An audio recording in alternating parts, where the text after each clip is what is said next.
આપણે હવે ધોરણ 7 પ્રકરણ નંબર 1 પૂર્ણાંક સંખ્યાઓ વિશે ભણીશું।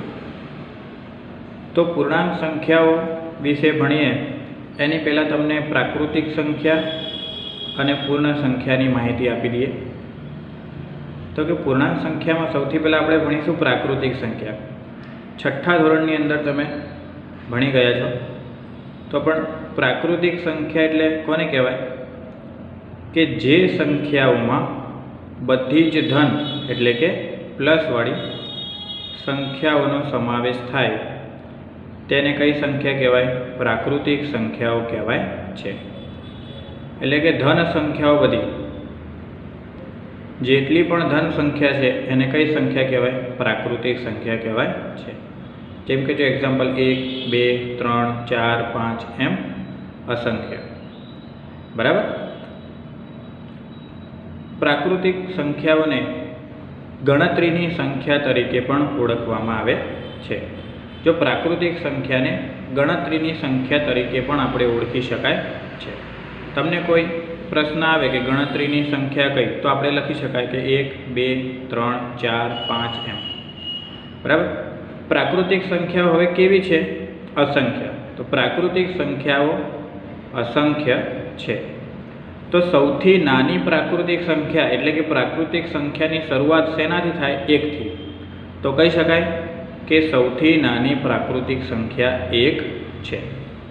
પ્રાકૃતિક સંખ્યા વિશે તમારે આટલી માહિતી યાદ રાખવાની। હવે એના પછી પૂર્ણ સંખ્યાઓ, કે પૂર્ણ સંખ્યા કોને કહેવાય? તો જે સંખ્યાઓમાં શૂન્ય એટલે કે 0 અને બધી જ ધન સંખ્યા એટલે કે પ્લસવાળી સંખ્યાઓનો સમાવેશ થાય તેને પૂર્ણ સંખ્યા કહેવાય છે। એટલે પૂર્ણ સંખ્યામાં શૂન્યનો પણ સમાવેશ થાય અને ધન એટલે બધી જ પ્રાકૃતિક સંખ્યાઓનો સમાવેશ થાય। એટલે કે પ્રાકૃતિક સંખ્યામાં ફક્ત શૂન્ય એડ કરીએ આગળ તો એને કઈ સંખ્યા કહેવાય? પૂર્ણાંક સંખ્યા। જો એક્ઝામ્પલ જેમ કે લખી શકાય 0 1 2 3 4 5 એમ અસંખ્ય। પૂર્ણ સંખ્યાઓ પણ કેવી છે? અસંખ્ય છે।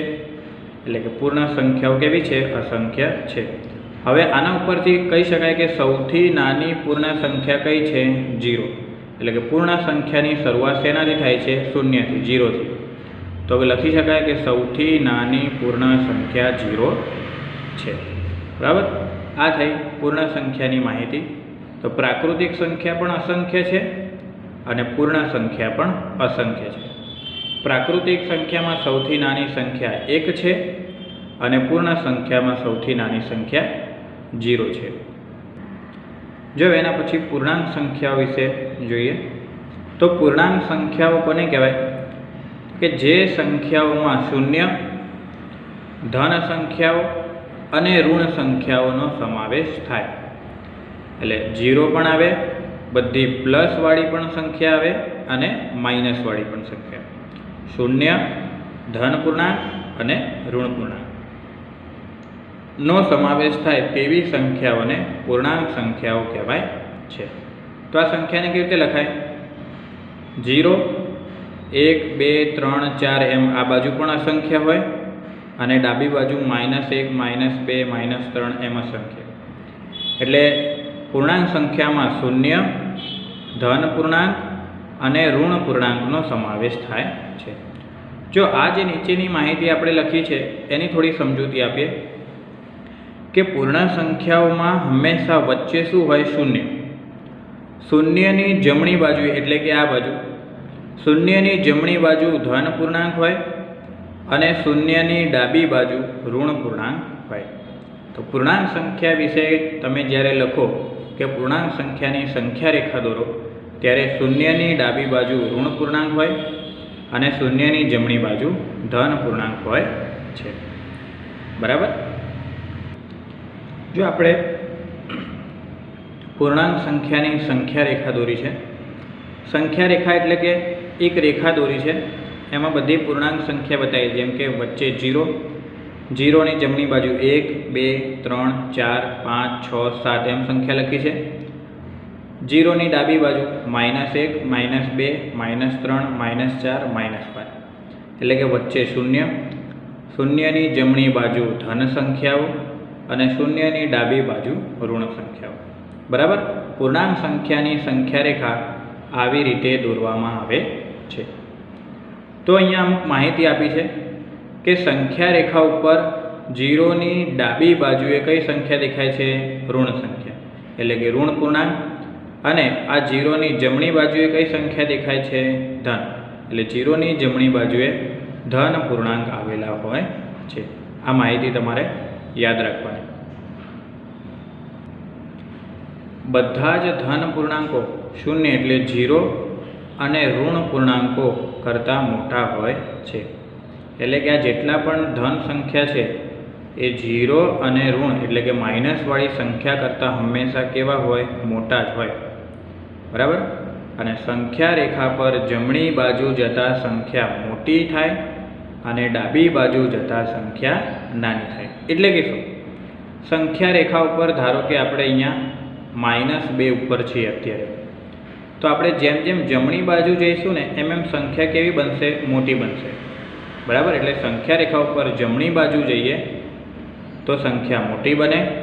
અને ધારો કે આપણે અહીંયા 4 ઉપર છીએ અને ડાબી બાજુ જઈએ તો સંખ્યા કેવી બને? નાની. જો 4 થી 3 કેવા છે? નાના. પછી 2, 1, 0, -1. એટલે સંખ્યા રેખા ઉપર જમણી બાજુ જતાં સંખ્યા મોટી થાય છે અને ડાબી બાજુ જતાં સંખ્યા કેવી બને છે? નાની બને છે. હવે જો પૂર્ણાંક સંખ્યાઓના સરવાળા અને બાદબાકી વિશેની માહિતી. એટલે કે શું? પૂર્ણાંક સંખ્યાઓનો સરવાળો અને બાદબાકી કરીએ ને ત્યારે આપણે જે જવાબ આવે એમાં નિશાનીમાં ભૂલ પડવાની શક્યતા હોય છે. તેથી આપણે કેટલાક અહીંયા તમને 3 નિયમો બતાવીશું, એટલે સરવાળો અને બાદબાકી કરતાં તમને ભૂલ પડશે નહીં. જેમ કે જો પહેલું છે કે પ્લસ પ્લસ બરાબર પ્લસ એટલે કે સરવાળો. તો આનો મિનિંગ શું થાય? આનો મતલબ શું થાય? કે કોઈ પણ 2 પૂર્ણાંક સંખ્યા હોય જે આપણને પ્લસવાળી હોય એટલે કે ધન હોય, તો 2 ધન સંખ્યા હોય તો તેમની વચ્ચે હંમેશા શું થાય? સરવાળો જ થાય. જો કોઈ પણ 2 ધન સંખ્યાઓનો સરવાળો કરતાં પરિણામ પણ ધન સંખ્યા એટલે કે પ્લસમાં જ મળે.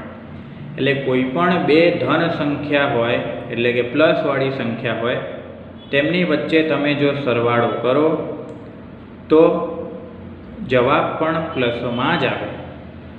જો આપણે ઉદાહરણ દ્વારા સમજાય તો વધારે ખ્યાલ આવે. જેમ કે 4 + 5. જો અહીંયા 4 પણ પ્લસમાં છે અને 5 પણ પ્લસમાં છે, એટલે પ્લસ પ્લસ પ્લસ એટલે બંનેનો શું થાય? સરવાળો. બરાબર. કોઈ 2 સંખ્યા પ્લસ પ્લસ હોય તો પ્લસ એટલે કે બંને વચ્ચે શું કરવાનું? સરવાળો. એટલે 4 ને 5 કેટલા થાય? 9. અને 9 પણ કેવા આવે? પ્લસમાં જ આવે. એટલે પરિણામ પણ ધન એટલે કે પ્લસ જ મળે. જેમ કે જો બીજું ઉદાહરણ 10 + 40. અહીંયા 10 પણ પ્લસમાં છે અને 40 પણ પ્લસમાં છે, તો બંને વચ્ચે શું થાય? પ્લસ પ્લસ પ્લસ એટલે કે સરવાળો.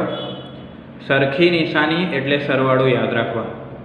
કોઈ પણ 2 પૂર્ણાંકોમાં નિશાની સરખી હોય તો હંમેશા સરવાળો જ થાય અને જુદી જુદી નિશાની હોય તો બાદબાકી. તો 10 ને 40 કેટલા થાય? 50. એટલે જવાબ આવે 50, પણ કેવા? પ્લસ. બરાબર. આ પહેલો નિયમ છે. જો બીજો નિયમ પ્લસ માઇનસ બરાબર માઇનસ. એટલે કોઈ પણ 2 પૂર્ણાંક સંખ્યાઓની નિશાની જુદી જુદી હોય, એક સંખ્યા પ્લસમાં હોય અને એક સંખ્યા માઇનસમાં હોય, તો હંમેશા તે 2 સંખ્યાઓની શું થાય? બાદબાકી જ થાય.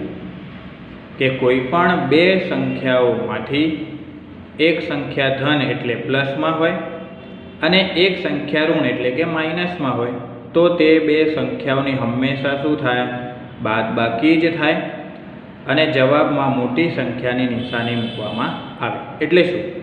આપણને એટલી ખબર પડી ગઈ કે એક સંખ્યા પ્લસમાં છે અને એક સંખ્યા માઇનસમાં છે, તો તે 2 સંખ્યાની હંમેશા બાદબાકી થાય.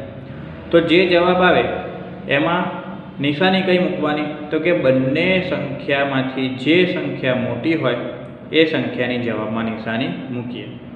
બરાબર. જો ઉદાહરણ લઈએ તો ખ્યાલ આવે.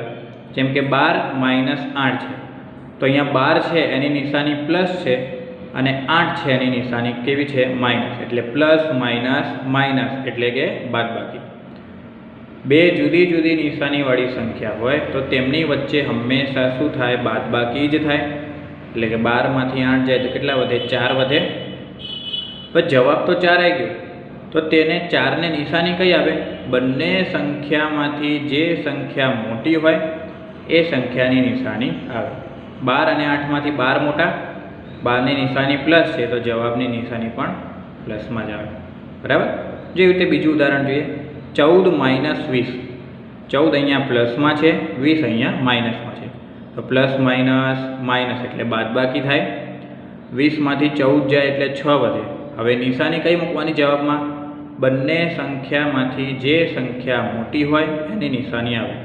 તો અહીંયા 20 મોટા છે, એની નિશાની માઇનસ છે, તો જવાબમાં પણ શું આવે? માઇનસ. એટલે આનો જવાબ આવે -6. બરાબર. ત્રીજો નિયમ કે માઇનસ માઇનસ બરાબર પ્લસ એટલે કે સરવાળો. બે સંખ્યા હોય અને બંને સંખ્યા માઇનસ માઇનસ હોય એટલે બંને સંખ્યા ઋણ હોય તો તેમની વચ્ચે હંમેશા શું થાય? સરવાળો જ થાય. બરાબર. એટલે કે કોઈ પણ બે સંખ્યાઓમાંથી બંને સંખ્યાઓ ઋણ એટલે કે માઇનસ હોય તો તેમનો હંમેશા શું થાય? સરવાળો જ થાય. અને જવાબમાં માઇનસની નિશાની મૂકવામાં આવે. એમ તો નિશાની મોટા પદની આવે પણ બંને માઇનસ માઇનસ જ છે તો જવાબમાં પણ નિશાની કઈ આવે? માઇનસની. પણ બે સંખ્યા વચ્ચે થાય શું? સરવાળો. બરાબર. એટલે કે જો ઉદાહરણ દ્વારા સમજીએ. -3 -4 બે સંખ્યા આપી છે અને બંને સંખ્યા શેમાં છે? માઇનસમાં એટલે કે ઋણમાં છે. તો માઇનસ માઇનસ શું થાય? પ્લસ એટલે બંને વચ્ચે શું કરવાનો? સરવાળો. 3 ને 4 7 અને નિશાની શેની આવે? માઇનસની. એટલે માઇનસ માઇનસ પ્લસ એટલે માઇનસ માઇનસ સંખ્યા એટલે સરવાળો થાય અને જે જવાબ આવે એમાં નિશાની માઇનસ. જેમ કે જો અહીંયા -12 -8 માઇનસ માઇનસ પ્લસ એટલે સરવાળો કરવાનો. 12 ને 8 કેટલા થાય? 20. પણ કેવા 20? -20.